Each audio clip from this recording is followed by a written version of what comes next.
बार doctor Raman Singh की सरकार में मंत्री रहे राजेश मूणत।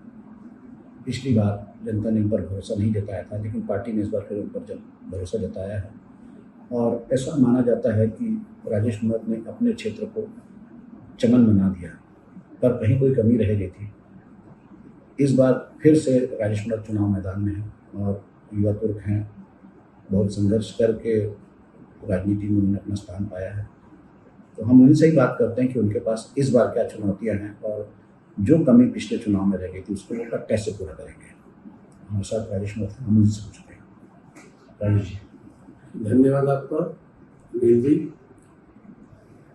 छत्तीसगढ़ में जिस प्रकार से राजधानी के साथ में सौतेला व्यवहार, ये सर राजधानी आपकी अपनी छत्तीसगढ़ की है। 5 साल में इस शहर को बर्बाद कर दिया। एक नया काम खड़ा नहीं किया सरकार ने, शहर को पूरा खोदापुर बना कर रख दिया। क्राइम का रिकॉर्ड तो ऐसा हो गया है कि खुलेआम गुंडागर्दी, चाकू, छुरा, बंदूक, पिस्टल, तो यही नहीं, नशीले पदार्थों का रायपुर शहर तस्करों का अड्डा बन गया साहब। गली मोहल्ले में दारू बोचियां ऐसी बेच रहे जैसे कोई पूछने वाला नहीं था। इस प्रदेश की ऐसी मेरी गांजा, अचारा, साथी नशीले पदार्थों का, और रात के समय बहनें सुरक्षित नहीं। ये शांति का टापू छत्तीसगढ़, ये असामाजिक तत्वों का अड्डा कैसे बन गया कि पौने 5 साल के अंदर सरकार ने इन सब चीजों को शहर के अंदर कोई काम नहीं किया। और आज की स्थिति ये है कि शहर के अंदर सिर्फ फोटो लगाने से राजनीति नहीं होती साहब। जनता के बीच में आपने कोई एक उदाहरण जो इस रायपुर शहर की जनता के लिए आपने किया, कोई नया कॉलेज खोल दिया, कोई नया अस्पताल खोल दिया, कोई आपने इंफ्रास्ट्रक्चर में कोई नया फ्लाईओवर बना दिया, कोई नया अंडरब्रिज बना दिया, कोई नई बाईपास बना दी, कोई नया गार्डन बना दिया। यहाँ तक कि ये आत्मानंद स्कूल है जो पुराने स्कूल की पुताई करके टीचर तक का स्टाफ नहीं पहुंचा पाए और सिर्फ पेपर की सुर्खियां बन करके। अरे साहब, जनता जानती है कि डेवलपमेंट किसे कहते हैं, और वही डेवलपमेंट जो बीजेपी कार्यकाल में बने उस पर सिर्फ आपने अपना फोटो लगाने का काम किया, अपने कार्यकाल का एक काम तो किया ही नहीं आपने। और इसीलिए राजेश जी वही मैं कह रहा था कि आपने जो है भरपूर विकास किया, आप पीडब्ल्यूडी मंत्री थे, डेवलपमेंट सड़कों का आपने जो जाल बिछाया, आज भी लोग आपके ही कार्यकाल की सड़कों को याद करते हैं। और खास करके आपने जो रायपुर पश्चिम की जो सड़कें हैं, चौथे कॉलोनी का एक वो बहुत ही मार्ग था, रामनगर को आपने चमन बना दिया, उसके बाद भी कुछ तो चुप रह गई थी। लेकिन सबसे बड़ा एक सवाल जो आता है आपके विकास का, जो आप कह रहे हैं, वो आज भी सड़क के बीच खड़ा है, शहर के बीच में खड़ा है, जिसको आपने, जो आपका ड्रीम प्रोजेक्ट था, जो अस्पताल में जोड़ने का स्काई वॉक था, उस पर तो कुछ हुआ ही नहीं। उस पर अगर कहा गया था तो आपको क्या लगता है कि आप जब दोबारा सरकार में आते हैं तो क्या उस स्काई वॉक को बनाएंगे? प्रश्न ये है कि 5 साल में सरकार निर्णय नहीं कर पाई। जिस सरकार की सोच नहीं है, विजन नहीं है, इस रायपुर शहर में एक फुटपाथ आपको देखने को नहीं मिलेगा। राजधानी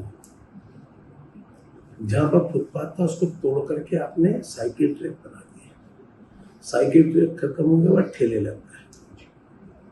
अगर शास्त्री चौक, जयस्तंभ चौक, तहसील ऑफिस, कलेक्ट्रेट, न्यायालय, अगर एक जगह से इधर एक सुपर स्पेशलिटी हॉस्पिटल से एक हॉस्पिटल को जोड़ना, शहीद स्मारक भवन में अगर कार्यक्रम होता, रोड पर गाड़ी खड़ी होती है, अगर वो पार्किंग में गाड़ी खड़ी करके ऊपर चला जाए, तो इसमें मेरे को समझ में नहीं आ रहा क्या। कभी एक शास्त्री जो एक रोटरी होती थी बहुत बड़ी, फिर छोटी हो गई, फिर उससे छोटी हो गई, फिर शास्त्री जी एक टोंटियम ले जा करके बैठा दीजिए। आपकी तो सोच ही नहीं है साहब।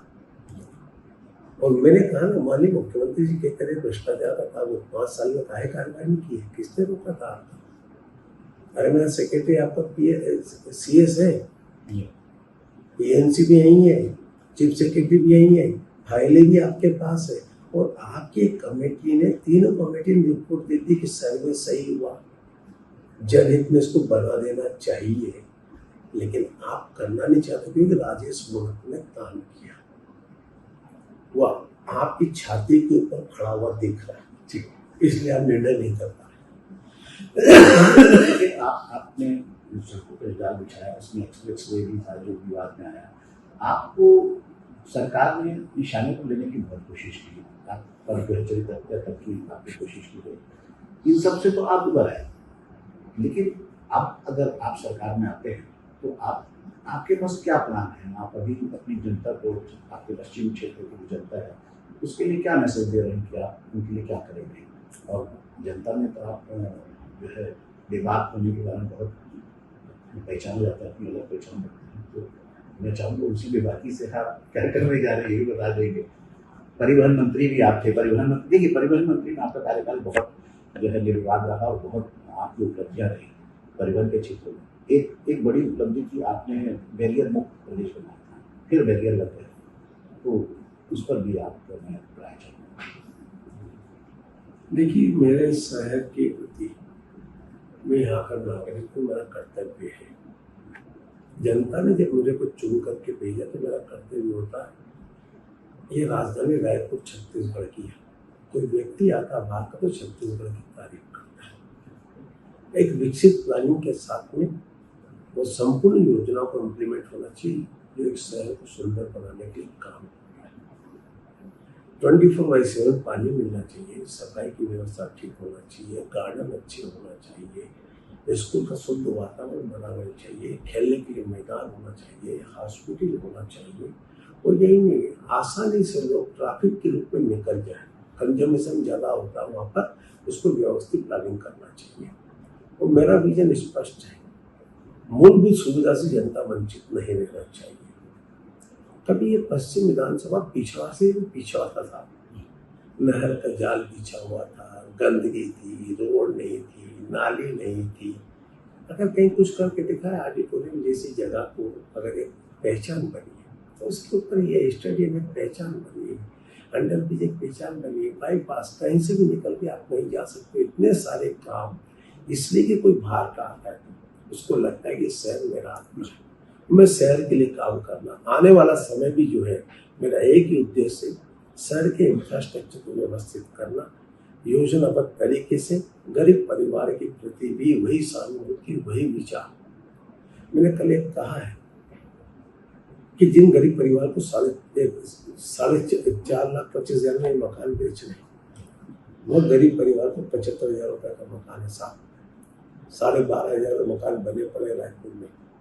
लेकिन आप जो केंद्र सरकार की, राज्य सरकार की सब्सिडी को आपने खा गए नगर निगम वाले, और आज वो 4.25 लाख में मकान बेच रहे हैं। वो गरीब को 75,000 रुपये में मकान मिलना चाहिए। इसको लेकर के जो वो RTA नगर निगम खेल खेले हैं, एक गरीबों को लूटने का काम कर रहे हैं। मेरी सरकार आएगी, वो वही गरीबों को जो सब्सिडी थी वो सब्सिडी मिलेगी और उसके आधार पर उनको पक्का मकान दिलाना मेरा काम है। पट्टा जो बांटा है, ऐसा पट्टा मैंने जीवन में कहीं नहीं देखा था कि कागज में लिख दिया, आपको दे दी एक खबर। अरे पट्टा बांटे हो तो उसका सर्वे हुआ होगा, सर्वे में कौन व्यक्ति कहाँ रहता है, कौन से खसरे पे विराजमान है, कितने स्क्वायर फीट का उसका पट्टा है, उसके ऊपर तो आपने काम ही नहीं किया। आपने एक टेम्पलेट टाइप का पट्टा बांट दिया, वो भी 3 साल के लिए पट्टा। कईयों को तो कभी ऐसा हुआ ही नहीं आज तक। एक मतलब आते कर रहे हैं भाई, झूठ बोल बोल करके। इतना तो झूठ मत बोलो, जनता सब जान चुकी है, कांच की हांडी एक बार चलती है, बार बार नहीं चलती।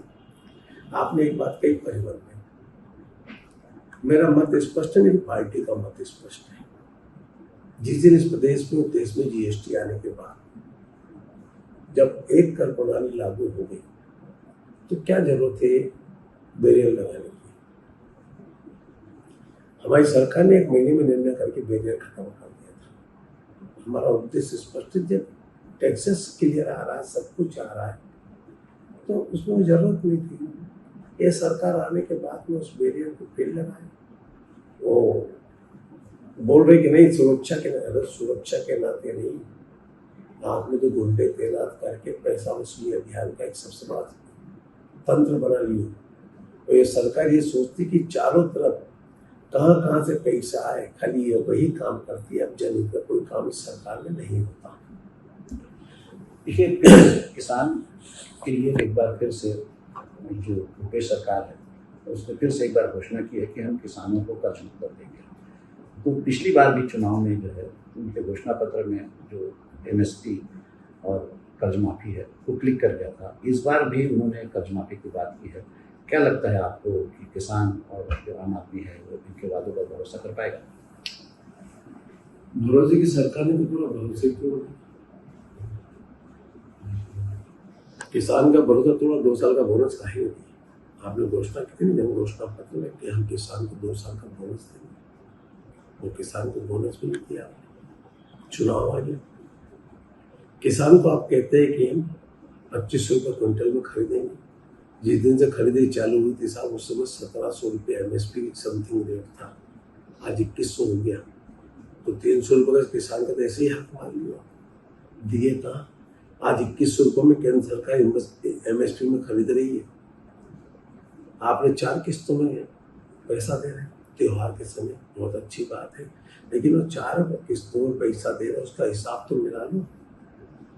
आपने कहा 1 एकड़ में हम 15 क्विंटल धान खरीदेंगे, उसमें 30% तो आप उसका रकबा काट दे रहे हो मेड़ के नाम पर, उसके नाम पर। तो वो तो तय कर लो। बारदाना नहीं मिलता है धान खरीदने के समय, बारदाने की व्यवस्था नहीं। अरे सिर्फ चुनाव की दृष्टि से किसानों को बरगला करके वोट मिल जाए, किसान समझ चुका है। अच्छा 15 साल, आपने 5 साल तक किसान तो MSP 2500 रुपये दिया, तो किसान कर्जे में कहाँ से आ गया? प्रश्न ये है कि किसान की तो कहीं ना कहीं जाके किसान के साथ छल कपट किया होगा, तभी तो कर्जे में आया बेचारा। ये सिर्फ चुनावी झुंझुना है, इसके आगे कुछ नहीं। ये थे राजेश कुमार, बेबाक, बेखौफ और अपनी इसी पहचान इसी बात पे है कि वो हाँ को हाँ कहते हैं, ना को ना कहते हैं, चाहे किसी को अच्छा लगे चाहे किसी को बुरा लगे, और उन पर इसके सिवा और कोई आरोप लगता भी नहीं है। फिर एक बार पार्टी ने उन पर भरोसा जताया है, जनता उन पर कितना भरोसा बताती है